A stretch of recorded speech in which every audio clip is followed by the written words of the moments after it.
O sapatinho branco parecia pequeno demais para tanto medo. Miriam segurava a caixa com as pontas dos dedos, como quem protege um segredo frágil. Por trás do vidro, o tecido era luz e promessa. O teste de gravidez, esquecido sobre a pia por alguns minutos que pareceram horas. Mostrava 2 linhas que tremiam como se estivessem vivas. Ela sorriu primeiro, um sorriso surdo e incrédulo, e então ouviu Valdemar na sala, com a voz cortante como um prato que se quebra. Você é velha demais para ser mãe, disse ele, seco, sem olhar direito. A frase caiu como uma porta batida. Não havia ameaças sonoras, apenas aquela sentença que encerrou na mesma hora o que ainda nem tinha começado.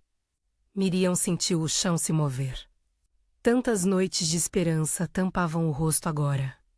E a casa que fora a porta aberta por 25 anos parecia, de repente, um labirinto onde ela já não sabia se era bem-vinda. Houve uma discussão curta, com palavras que mais cortavam do que explicavam. Valdemar empacotou algumas coisas, pegou a chave do carro e, sem pressa, virou as costas.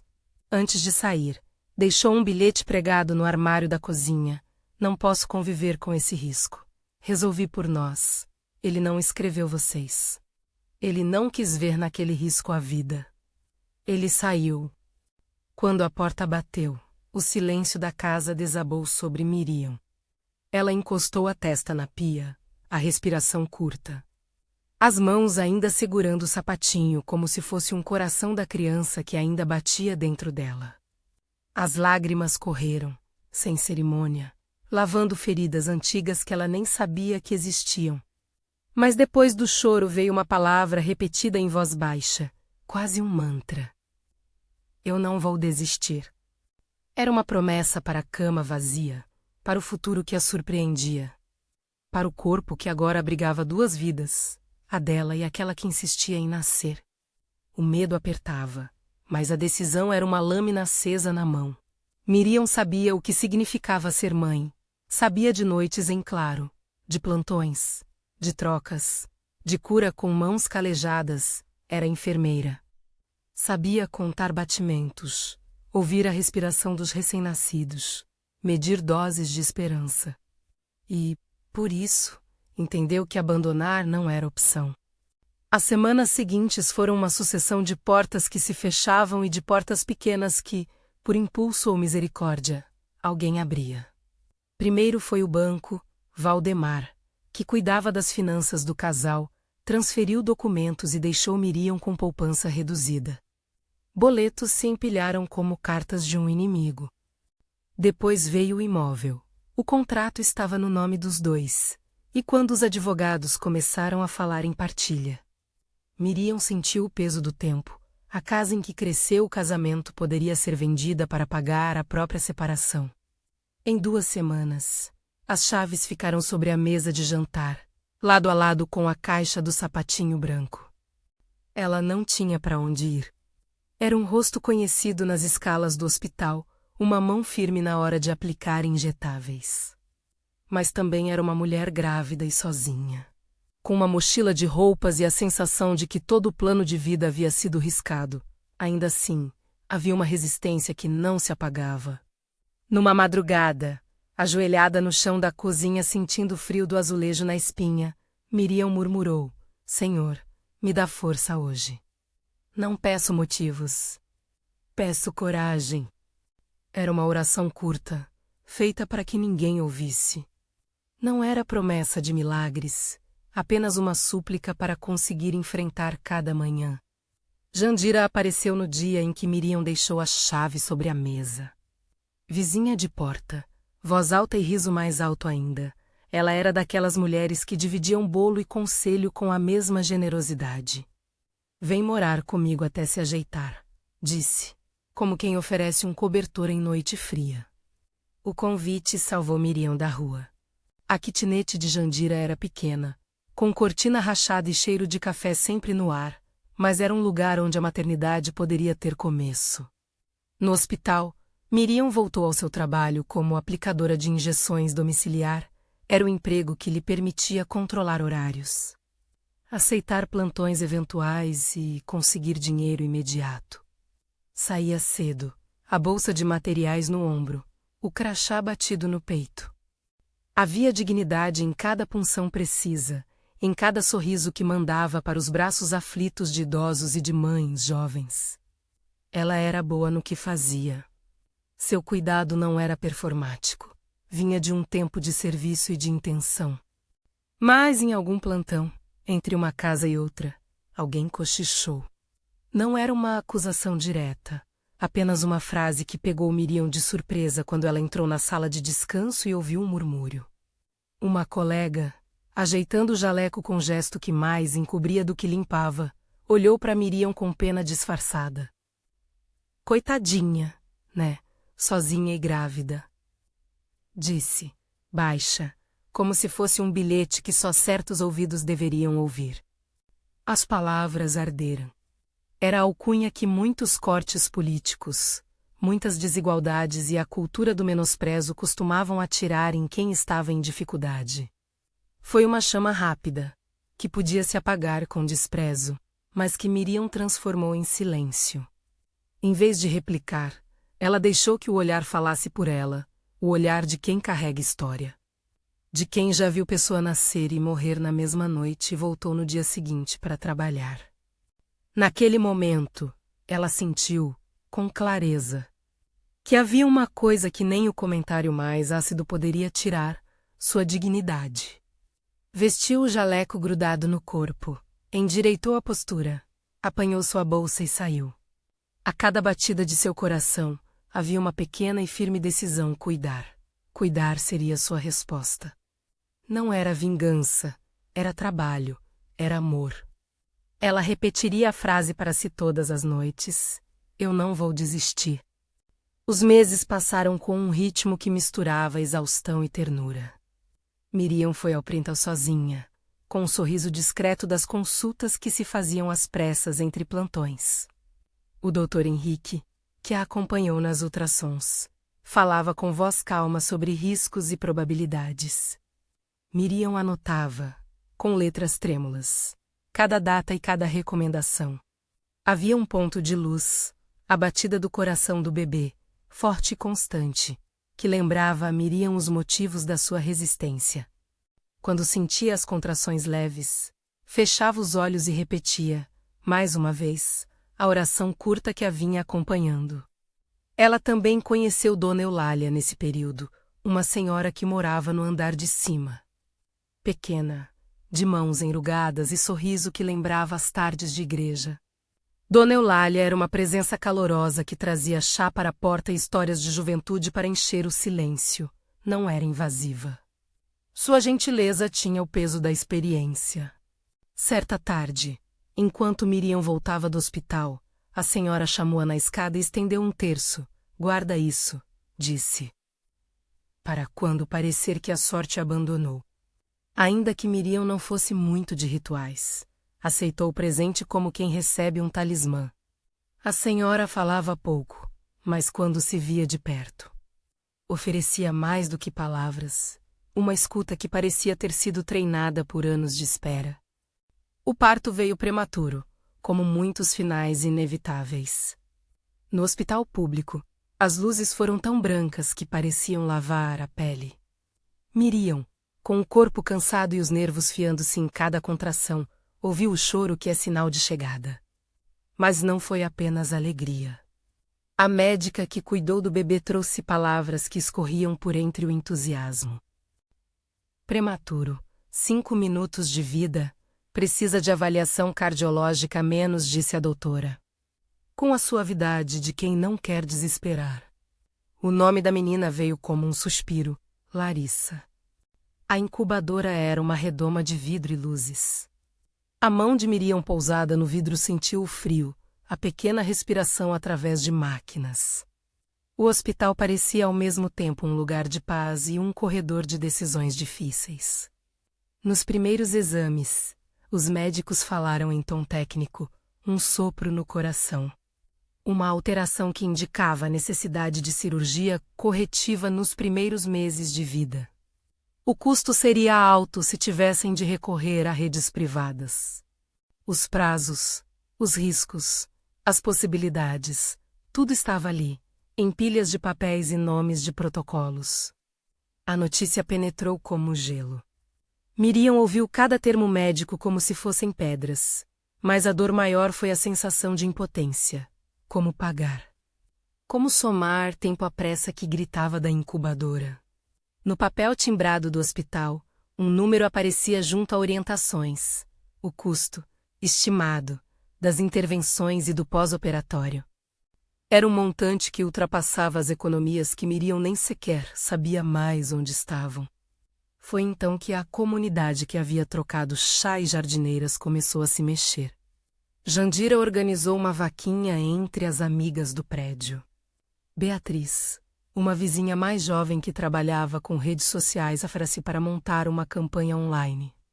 Dona Eulália, com sua calma serena, caminhou pela rua recolhendo assinaturas e falando com comerciantes. O que começou como retalhos de ajuda tromos em uma aliança. A gente vai conseguir, dizia Beatriz, digitando com dedos rápidos, olhos brilhando. A internet ajuda quando tem história boa. Nós contamos a história da Miriam e da Larissa. Não é só pedir, é mostrar o rosto de quem precisa. Miriam observava, com uma mistura de vergonha e gratidão, aquela mobilização que parecia mais um amontoado de mãos do que uma organização. Não gostava de pedir. Cresceu cuidando dos outros, não sendo cuidada. Mas ali estava sua filha, num vidro aquecido, e o que valia mais era cada batida daquele coraçãozinho. Ela deixou que Beatriz filmasse um pequeno depoimento, uma fala sincera, sem drama exagerado, onde explicou a condição de Larissa e a urgência da cirurgia. Beatriz prometeu evitar sensacionalismo. As doações, no começo, eram pequenas R$ 20 aqui, R$ 50 ali, o troco do café de um senhor que não a conhecia. Havia quem deixasse envelopes fechados na portaria com bilhetes anônimos. Para bebê, dizia um papel com letra torta. Cada centavo chegava com um nome pequeno, com uma história escondida. Pessoas começaram a comentar nas postagens. Compartilhei. Estou rezando. Se eu tivesse mais. O contador da vaquinha subia em migalhas, mas subia. Em noites sem sono, Miriam olhava o aplicativo do celular e sentia que cada campanha era uma ponte entre a incubadora e o amanhã. No entanto, havia pressa. Os médicos explicaram que quanto mais cedo a cirurgia fosse feita, melhores as chances de recuperação. O tempo era um inimigo silencioso, e cada dia era um pequeno cálculo de risco. Algumas noites, Miriam sentava no banco de madeira do corredor do hospital, segurando uma caneca de café morno, e repetia a frase, agora quase um fio de aço que a impedia de quebrar. Eu não vou desistir. As doações começaram a ganhar tração quando uma história menor se tornou notícia local, a enfermeira que, apesar de grávida e sozinha, não desistia. Um jornal comunitário fez uma matéria curta. A postagem de Beatriz foi compartilhada por vizinhos que, por sua vez, tinham seguidores. As contribuições cresceram em pulsos. Havia ainda um longo caminho, mas a maré mudava de direção. Mesmo assim, a humilhação do rótulo coitadinha não cessou por completo. Em uma tarde de plantão, quando Miriam entrou para aplicar medicação em uma paciente idosa, ouviu um comentário atravessado de uma visitante. Pobrezinha, olha só como se esforça.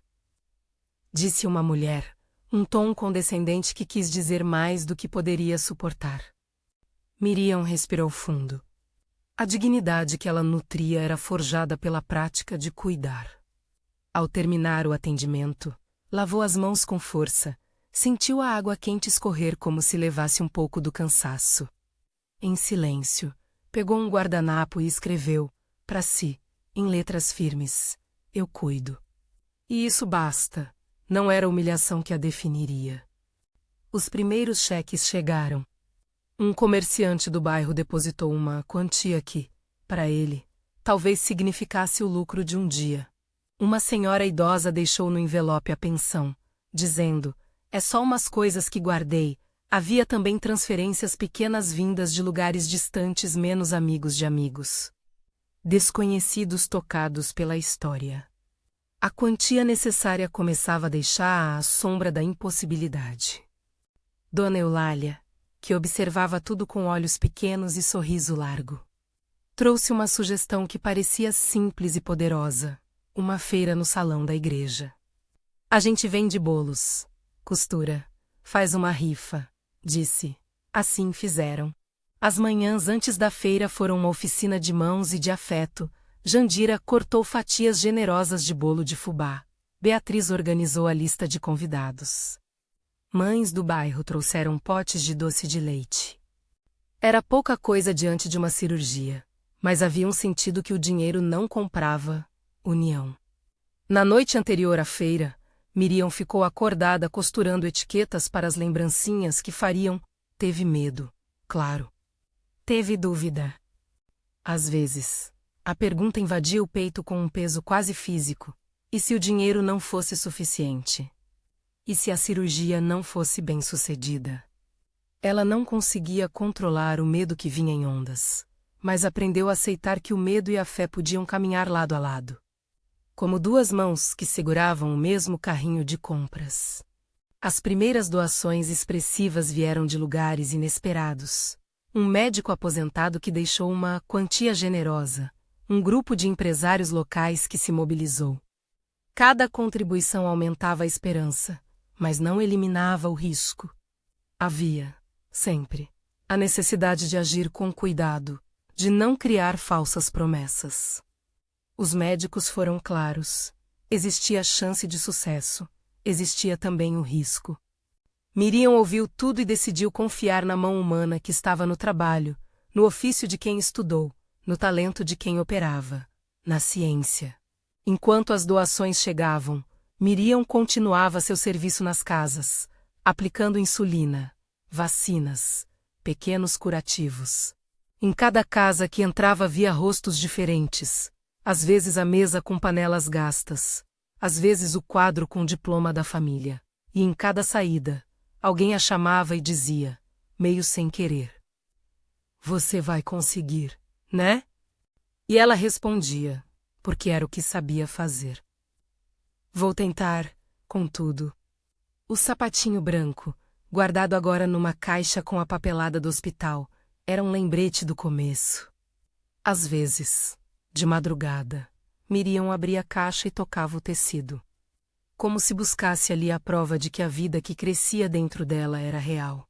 Havia também cartas que chegavam endereçadas a Larissa, bilhetes que pediam bênção, fotos de crianças que sobreviveram depois de cirurgias complexas. Essas imagens alimentavam uma esperança que era prática, e não teologia. Quando a vaquinha online cruzou metade do valor estimado, o ânimo da vizinhança mudou, havia alegria contida. Planos traçados para o dinheiro e promessas de como cada centavo seria usado. Beatriz, sempre cuidadosa com transparência, começou a postar comprovantes básicos menos notas, recibos, contas, para que ninguém pudesse acusar de temeridade. A relação com o dinheiro era sagrada entre eles. Cada real tinha rosto e nome. Em uma manhã clara, com o sol entrando pela janela da kitnet de Jandira e aquecendo o café, Miriam recebeu uma ligação do hospital. Havia uma possibilidade de cirurgia em curto prazo, se a meta fosse alcançada. A voz do médico era cautelosa, mas havia um fio de esperança. Miriam sentiu uma mistura de alívio e ansiedade. Era um momento de virada, se conseguissem fazer tudo a tempo. Ela fechou os olhos e, por um instante, deixou que toda a jornada passasse como filme: o teste, o bilhete, as chaves na mesa, a bolsa de materiais. As mãos que tocaram outros corpos, as doações em envelopes, Dona Eulália com um terço, Jandira com um abraço que não perguntava, Beatriz que digitava sem parar. Larissa ali, respirando na incubadora, com o coração pequeno e valente. E, no meio disso tudo, a frase que havia se tornado um tambor: "Eu não vou desistir." A campanha ganhou força nas horas seguintes. Compartilhamentos, Um influenciador local fez menção, e pessoas desconhecidas começaram a enviar mensagens de apoio. As redes, por um tempo, foram um rio que levava ajuda. Ainda restava um valor considerável para completar o necessário. E havia a inquietude própria de quem precisa, que tal urgência, que curta as mãos para o tempo. Miriam caminhou até a janela e ficou olhando a rua. Crianças passavam correndo, uma senhora varria a calçada com a disposição de quem não se rendeu. Havia, naquela cena cotidiana, uma verdade que a confortava, não estava sozinha. As pessoas ao redor continuavam com a vida, mas estavam atentas. Era isso que transformava medo em movimento. Ela tocou o sapatinho branco, respirou fundo e, numa voz baixa, outra oração. Obrigada por quem me cerca. Me dá coragem para seguir. Não havia fanfarras, nem garantias. Havia mãos que se uniam numa operação minuciosa de cuidado. Havia um risco que precisava ser enfrentado com todos os recursos que pudessem mobilizar. Quando o dia passou e a noite veio, Miriam guardou o telefone no bolso e foi ao encontro de Larissa no corredor do hospital. Colocou a mão no vidro da incubadora e sentiu o calor que vinha da máquina. A menina dormia, pequena e frágil, como se cada minuto já fosse uma pequena vitória. Ao redor, a cidade dormia e acordava, e a história de tantas pessoas entrelaçava-se à dela. Ainda faltava muito. Ainda havia contas a ajustar, detalhes a confirmar, promessas a cumprir. Mas algo havia mudado, aquilo que poderia ser uma tragédia isolada torna-se uma causa coletiva. E quando as coisas começam a ser de todos, a responsabilidade se multiplica e o respiro final parece um pouco mais próximo. Naquele ponto, com o contador da vaquinha subindo lentamente e a data da cirurgia pairando como um sinal no horizonte, Miriam sentiu um peso misturado a uma leveza inesperada. Era o peso da responsabilidade, sim, mas também a leveza de saber que, mesmo a quem chamaram de coitada, eram dadas mãos para erguer a própria história. Ela ainda não sabia como terminaria tudo aquilo. Sabia, no entanto, que não seria pela boca dos outros que sua narradora seria escrita. Se essa história está tocando você, fica comigo até o fim menos curta e siga o canal. Há outras vidas que mostram como a fé, a coragem e a solidariedade podem transformar o impossível em caminho. As horas seguintes foram uma sucessão de telefonemas e planos. Beatriz organizou transmissões curtas explicando a situação e mostrando onde o dinheiro ia ser usado. Jandira coordenou a logística dos bilhetes e doações físicas. Dona Eulália, com sua serenidade inabalável, foi a ligação emocional com a comunidade. Ela sabia de nomes. Lembrava de quem tinha passado por dificuldades similares e oferecia suas economias com a naturalidade de quem já plantou muitas vezes.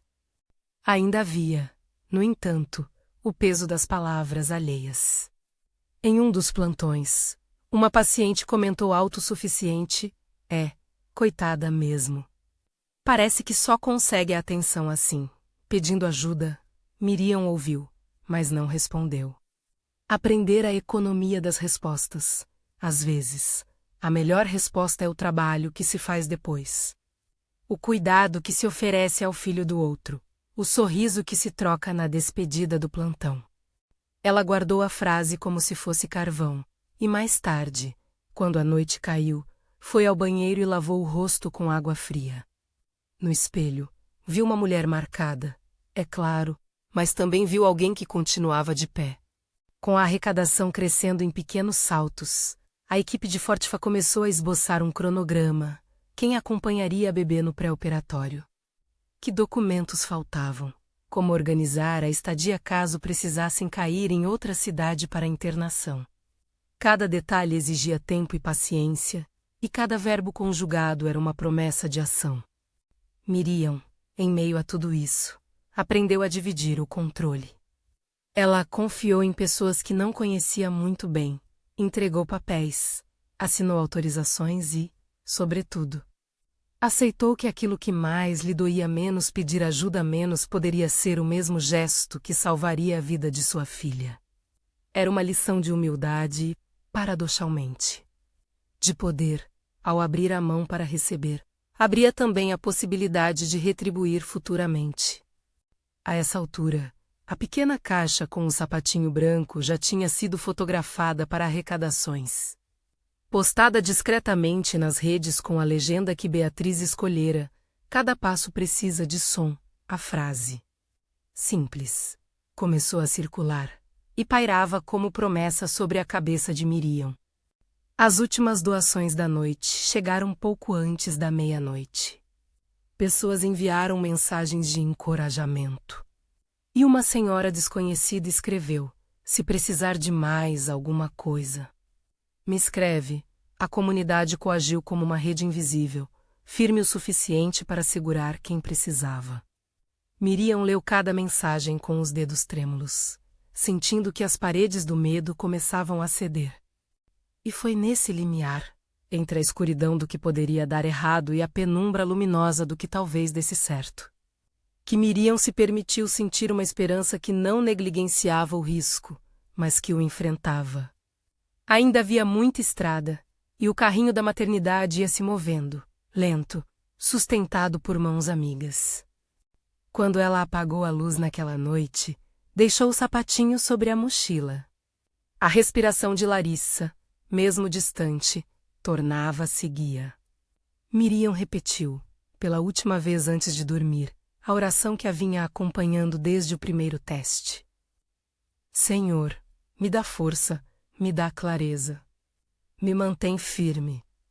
Havia um cansaço que criava sulcos novos no rosto de Miriam, mas havia também uma determinação que brotava como raiz resistente. E, na manhã seguinte, com o sol entrando pela fresta e a página da vaquinha mostrando números que agora fariam diferença, ela soube que a batalha, por mais longa, já tinha começado a ser vencida em pequenos golpes de amor. A cirurgia foi marcada para uma manhã cinzenta.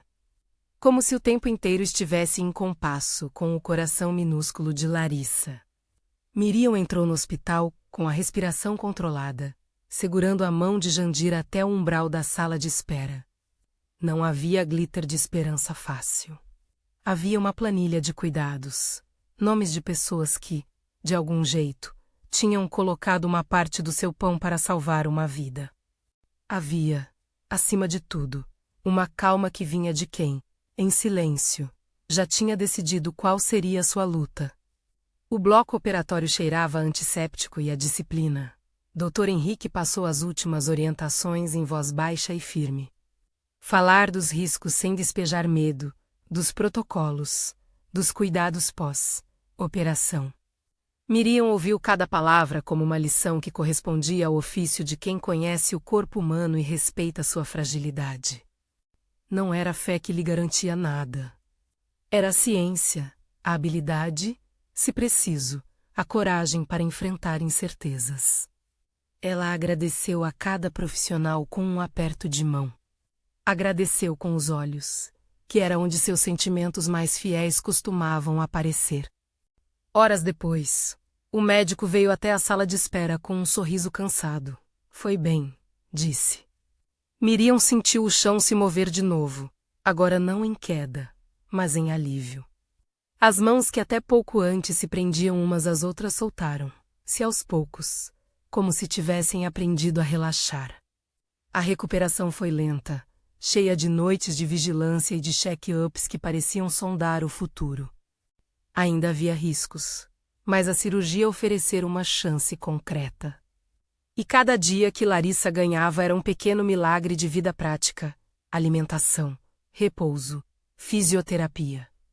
O primeiro banho dela em casa foi um ato de celebração discreta. Jandira havia preparado uma toalha macia. Dona Eulália trouxe um pequeno bolo que ninguém quis cortar na frente da criança, menos foi apenas um pedaço com café tarde da noite. Partilhado em silêncio. As visitas diminuíram com o tempo. A rotina hospitalar cedeu às consultas e, aos poucos, Larissa cresceu de frágil a uma menina que ria com os olhos. Cada avanço era anotado em um caderno que Miriam guardava e que, um dia, serviria de catálogo de memórias. Havia fotografias também, mãos pequenas segurando o dedo da mãe. O sapatinho branco usado em poucos passos, o primeiro sorriso que pareceu promessa realizadora. Com a recuperação de Larissa, a vida de Miriam começou a se ajustar em torno de novos e antigos ritmos. O trabalho continuava a vir com seus plantões e suas histórias. Aquela senhora que lembrava de entrar no hospital quando era jovem. O homem que padecia na recuperação de um infarto e que agradecia com um olhar cansado. Os idosos que, ao ver Miriam, se acalmavam como se houvesse no gesto dela uma mão que sabia.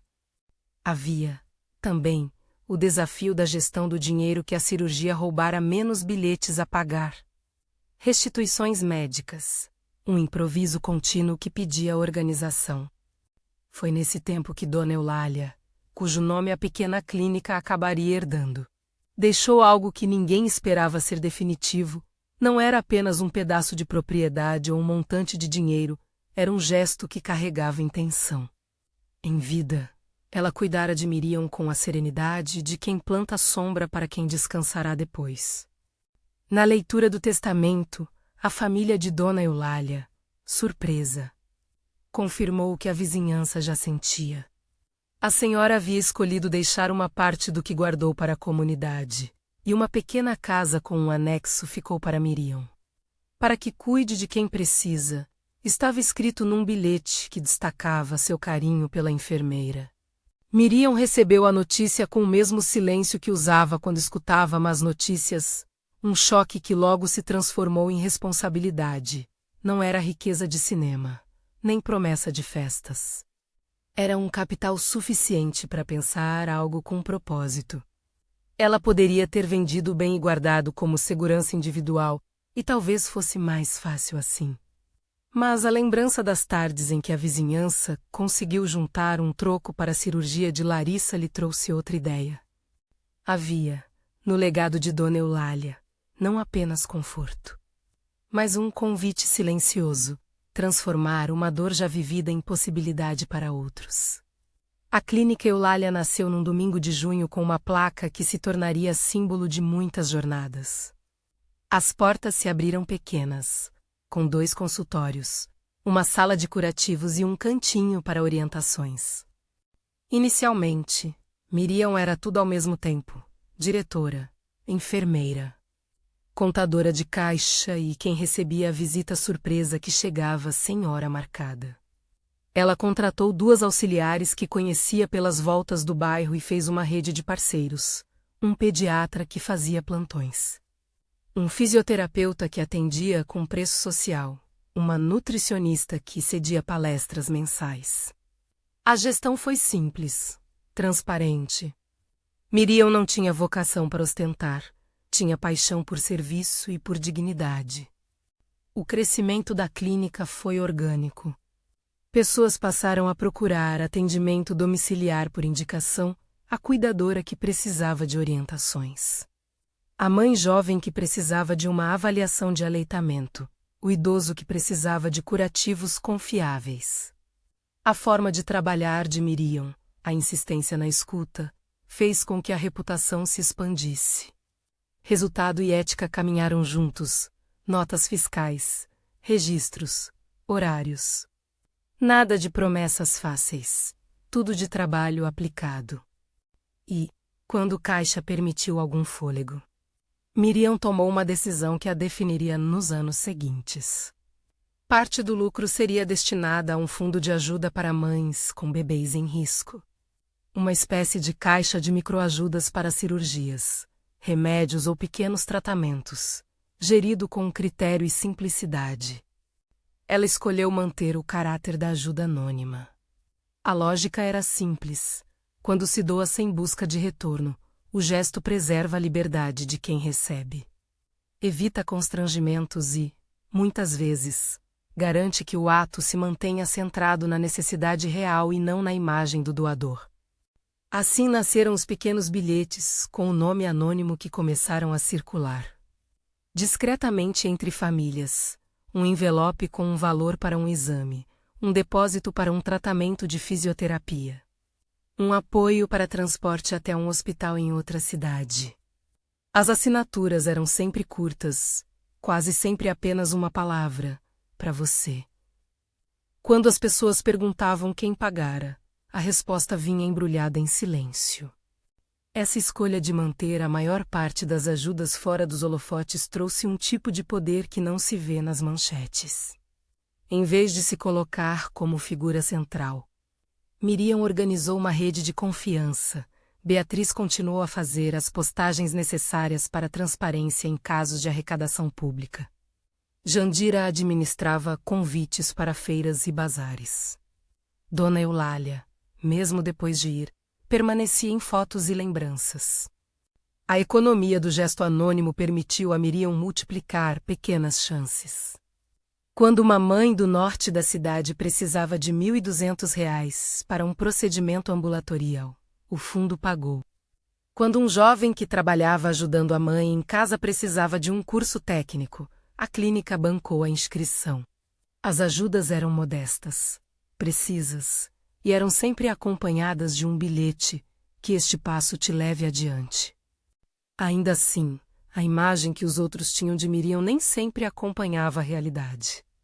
No começo, quando ela ia ao mercado de bairro com o uniforme, alguém cochichava coitada, lembrando o que se dissera quando ela estava mais vulnerável. Mais adiante, quando a clínica já mostrava placas e equipes uniformizadas, aparecem comentários de surpresa. Quem diria que aquela mulher? Sussurrava gente que só conhecia o passado.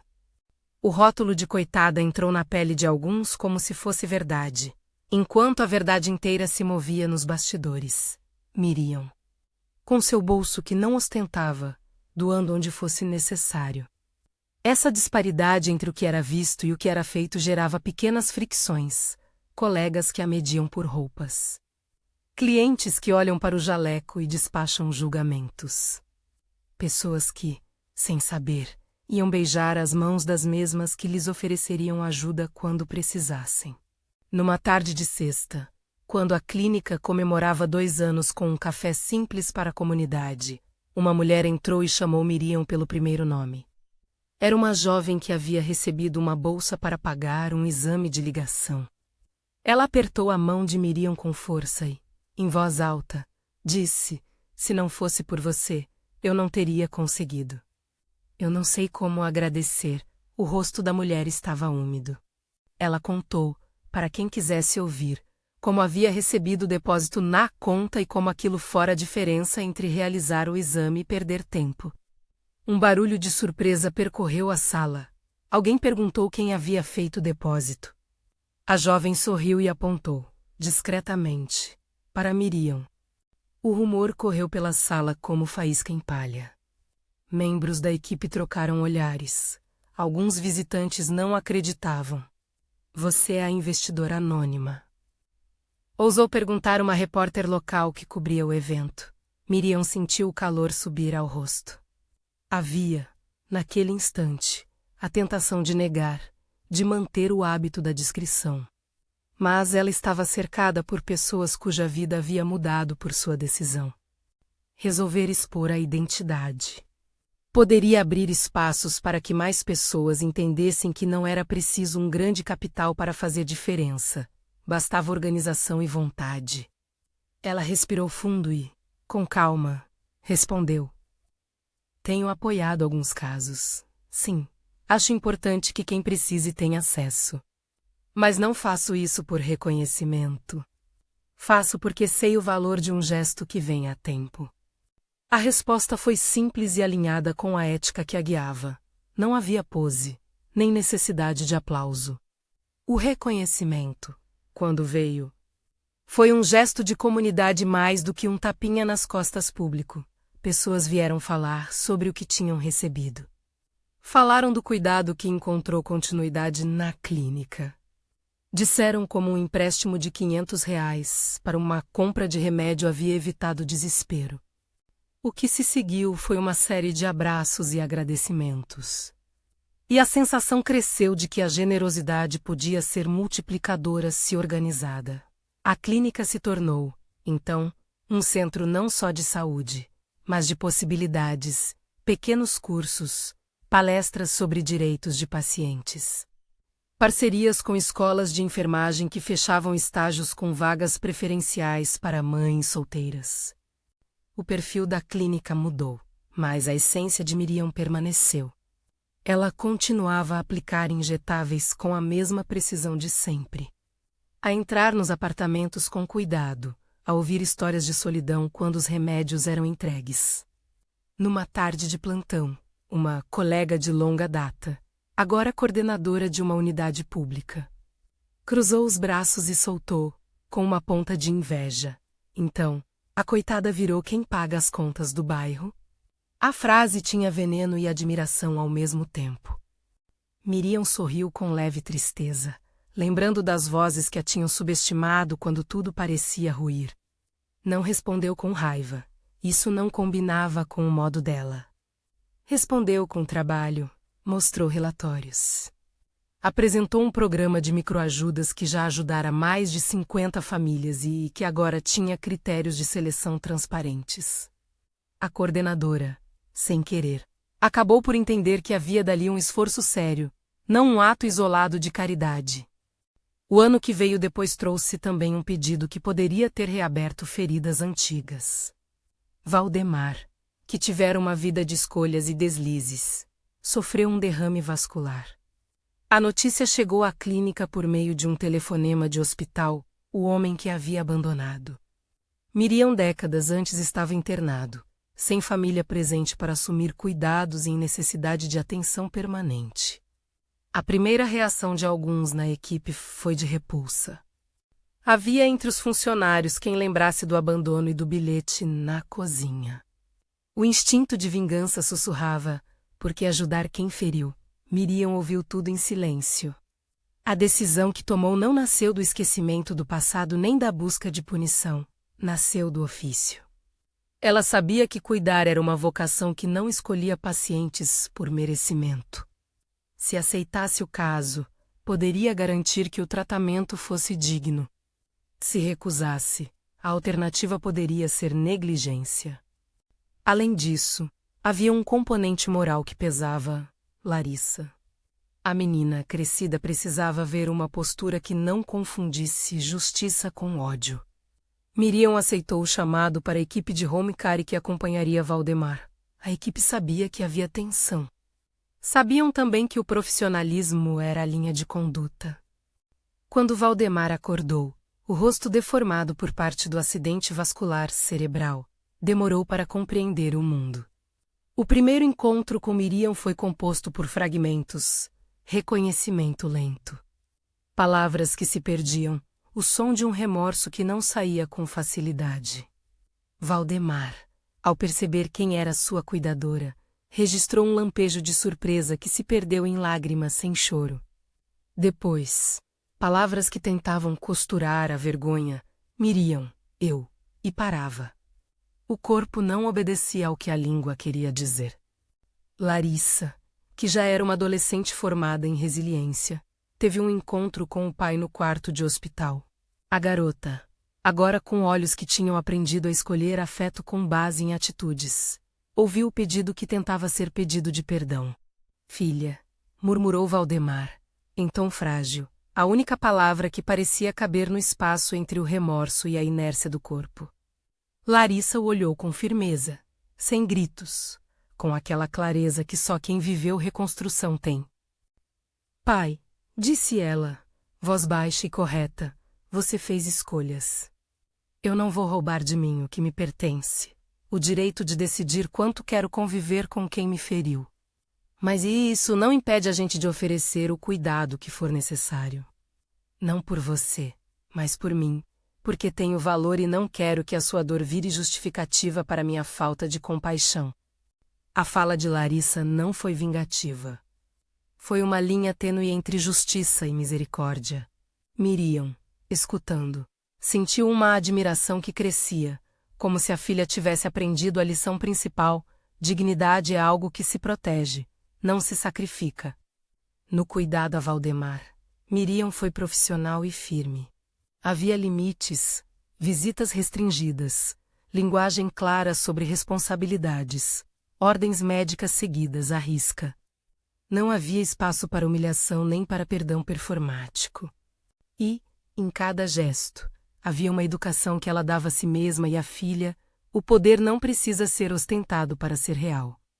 A presença de Miriam no caso de Valdemar suscitou conversas na comunidade. Algumas pessoas aprovaram a postura. Outras, mais duras, criticaram. Samantha, uma das funcionárias da clínica, ouviu uma cliente comentar, num tom que misturava pena e surpresa: a Miriam, depois de tudo, ainda cuida do homem que a deixou. Que generosidade! Samantha respondeu com um sorriso contido: generosidade. Eu chamo isso de profissionalismo. E de escolha. A fala de Samantha formalizava algo que vinha do DNA da clínica: cuidado com limites. A revelação de que Miriam ajudava muitas famílias anonimamente, porém, ainda precisava encontrar o seu lugar público.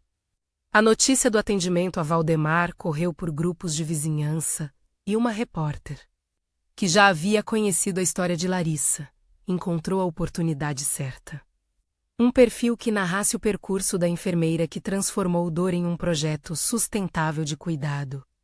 Na matéria, havia uma menção à investidora anônima que, há anos, vinha apoiando pequenas causas na cidade. A associação mental entre a atuação de Miriam e a identidade pública daquela anônima despertou curiosidade. A exposição trouxe usuários da clínica que reconheciam a paciente de um vídeo antigo ou de uma foto com a caixa do sapatinho branco. Uma das mães que tiveram uma cirurgia paga pelo fundo apareceu na clínica num dia de portas abertas. Ela chegou com um bolo caseiro e uma carta na mão. Era uma história de recuperação simples e comovente. A carta agradecia quem assinara como anônima e relatava como, após o apoio, a mulher havia conseguido um emprego e voltou a sorrir. Ao entregar a carta a Miriam, a mulher olhou nos olhos dela e perguntou: você é a pessoa que ajudou? Miriam sentiu o mundo encolher por um segundo.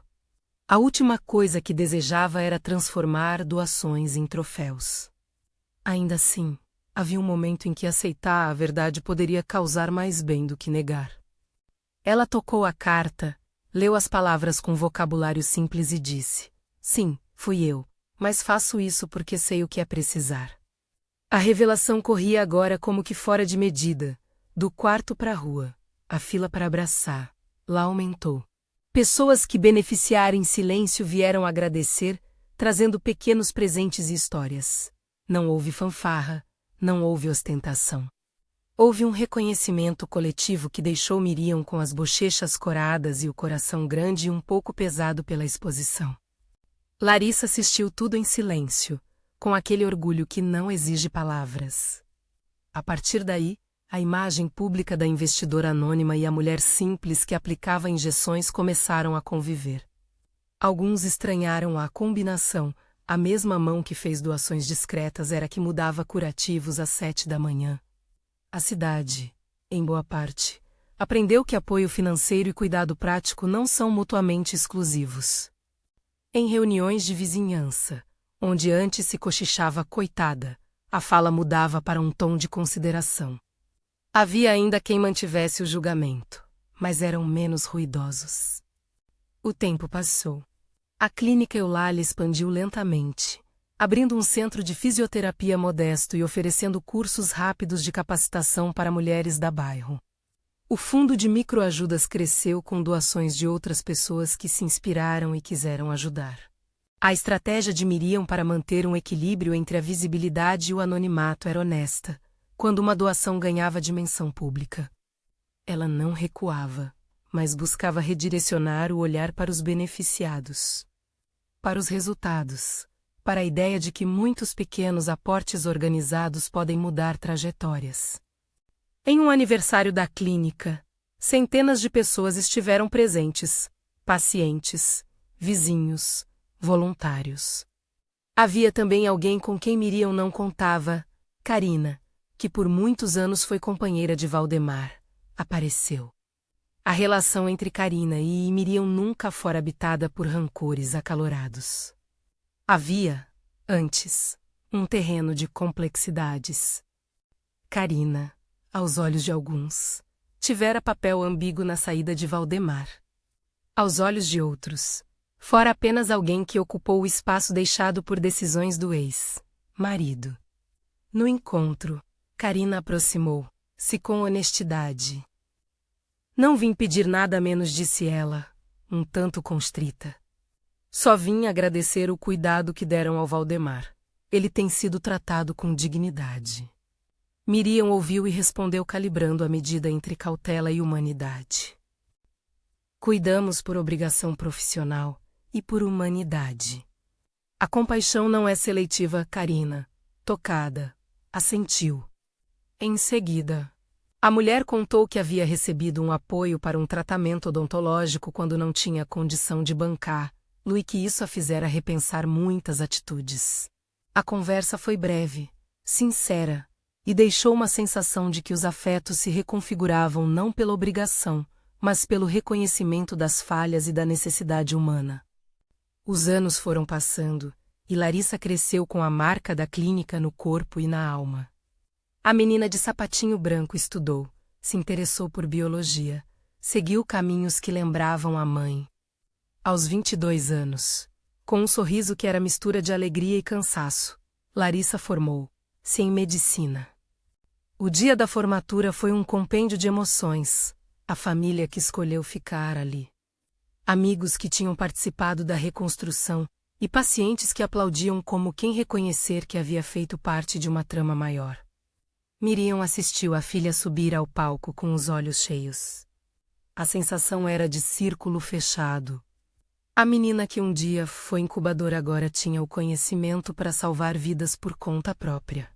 Depois da cerimônia, numa praça onde a família se reuniu, Larissa pousou as mãos nos ombros da mãe e disse, com a voz que a fez vibrar: Mãe, você foi tudo o que disse que seria. Você ficou, você cuidou. Eu sei tudo que você abriu mão e tudo que você deu. Obrigada. Miriam sentiu as palavras como se fossem luzes que atravessavam uma janela que há muito ela havia limpado. Não houve palavras pomposas. Havia apenas reconhecimento e a certeza de que o que foi feito havia valido. Larissa passou a estagiar na clínica onde cresceu. E aos poucos o trabalho entre mãe e filha encontrou sua cadência, orientações técnicas, decisões éticas, aquele silêncio que antecede uma cirurgia. O ofício virou convivência profissional e afetiva. O epílogo dessa história não foi um único grande ato, mas a soma de pequenas decisões. Miriam continuou prestando contas publicamente, quando a situação exigia. Manteve o caráter de anonimato quando isso protegia alguém. Seguiu abrindo espaço para que outras pessoas doassem e multiplicassem. O fundo de microajudas virou referência em protocolos simples e transparentes, critérios claros, análise de risco e acompanhamento de resultados. Não havia glamour nem promessas de salvação fácil. Havia gestão humilde. Em uma reunião do conselho da clínica, que começou simples e se tornou ponto de encontro de líderes comunitários, Miriam contou à equipe sobre um projeto que queria implementar. Um programa de pequenos empréstimos sem juros para mães que quisessem abrir um negócio caseiro. Chamar de investimento social é algo pesado, disse ela, sorrindo. Prefiro chamar de colocar um passo seguro no chão de quem precisa. A proposta foi aprovada por unanimidade. O projeto foi batizado pela comunidade como Passos e começou com valores modestos, critérios humanos e acompanhamento profissional. Logo, mulheres começaram a narrar como as pequenas ajudas haviam transformado cozinhas em fontes de renda. Ou como um kit de material para costura havia dado início a uma nova estabilidade. Era, com ironia doce, o mesmo mecanismo que um dia fizera diferença na incubadora de Larissa. Juntar mãos e recursos para que um pequeno sopro de oportunidade crescesse. Nem tudo foi linear. Houve erros administrativos que exigiram correções. Houve casos em que a doação não resolveu e onde a clínica precisou guiar, lá para caminhos complementares. Houve também críticas sobre a exposição em que Miriam se colocou quando revelou sua identidade como uma das doadoras. Alguns acharam que a exposição alterara a natureza da doação. Outros entenderam que a visibilidade estimulou replicações. Miriam aprendeu a lidar com essa ambivalência. Quando a exposição gerava mais possibilidades de ajudar, ela aceitava.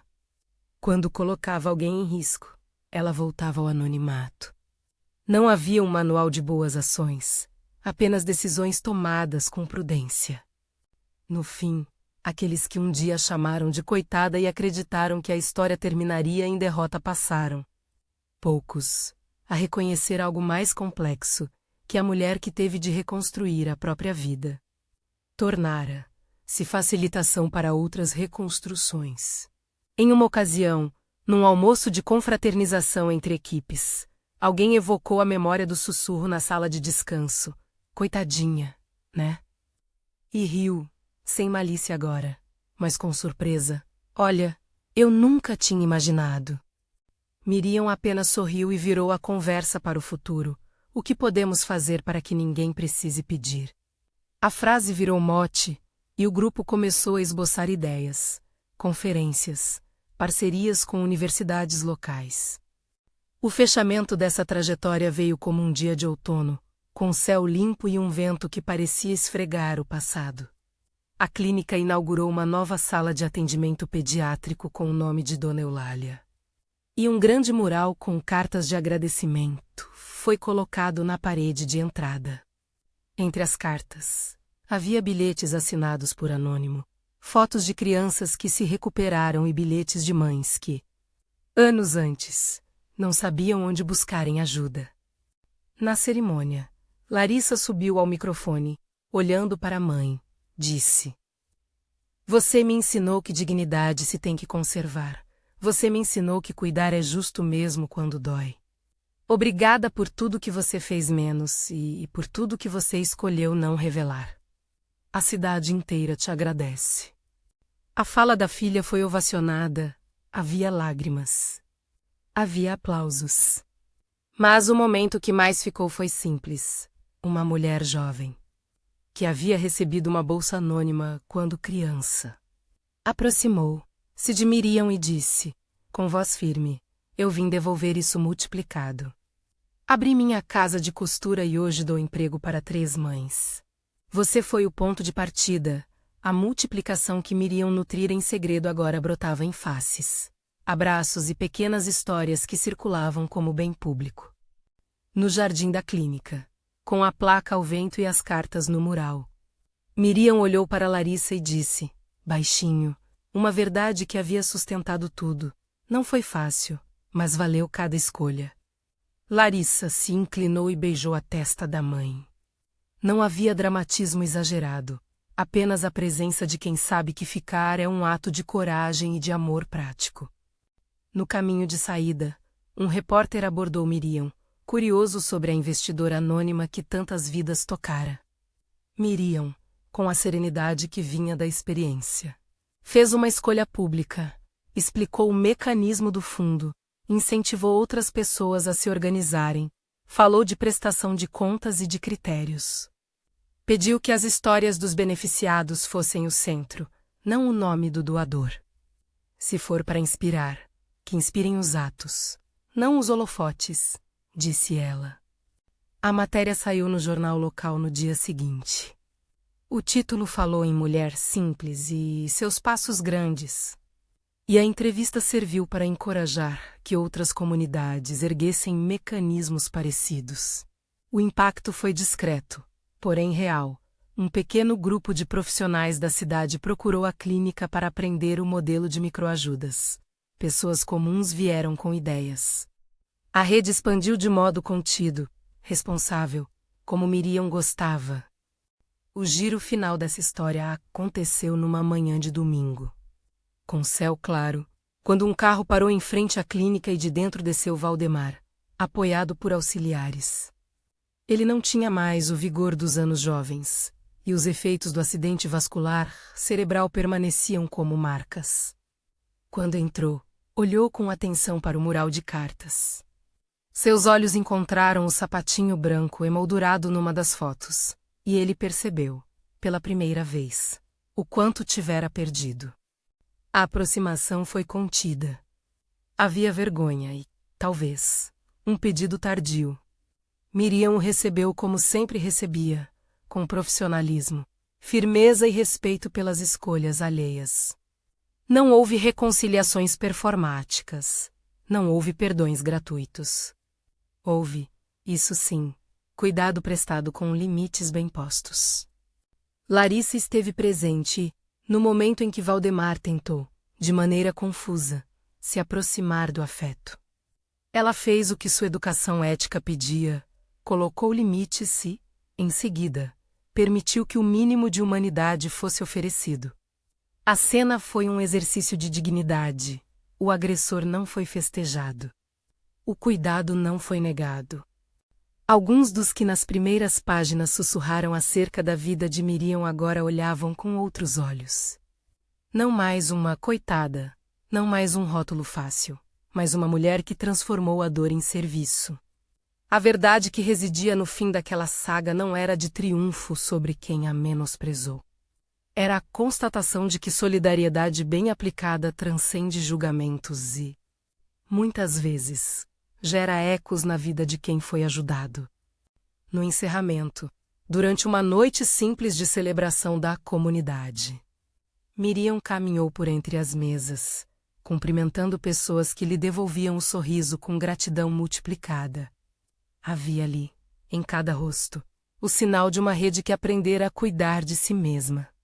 Ao longe, Larissa conversava com colegas de medicina sobre um projeto de extensão para atendimento em comunidades rurais. Miriam observou e sorriu. A história havia tomado um corpo maior do que ela pensara. Não eram apenas as letras do testamento de uma senhora bondosa, nem apenas a determinação de uma mãe. Era o que acontece quando muitos se dispõem a ser ponte. Ao sair, já perto do portão, Miriam pausou e segurou o sapatinho branco que, de maneira simbólica, sempre carregava consigo, não como troféu, mas como lembrança. Em voz que ninguém esperava ouvir tão leve, disse a si mesma, num sussurro que era metade promessa e metade descanso: Eu cuidei. E a vida, quando recebe mãos, aprende a ficar de pé. Se você sentiu essa história, se ela tocou algo no seu peito, compartilhe com alguém que precisa ouvir que é possível reconstituir um futuro. Na descrição deste vídeo há links com iniciativas e vaquinhas que a Clínica Eulália apoia. Se puder, participe de alguma forma, mesmo o menor gesto pode ser o fio que sustenta uma vida. E volte sempre. Há outras histórias parecidas que mostram como a coragem, a solidariedade e a persistência transformam o que parecia sem saída em oportunidades de novo começo.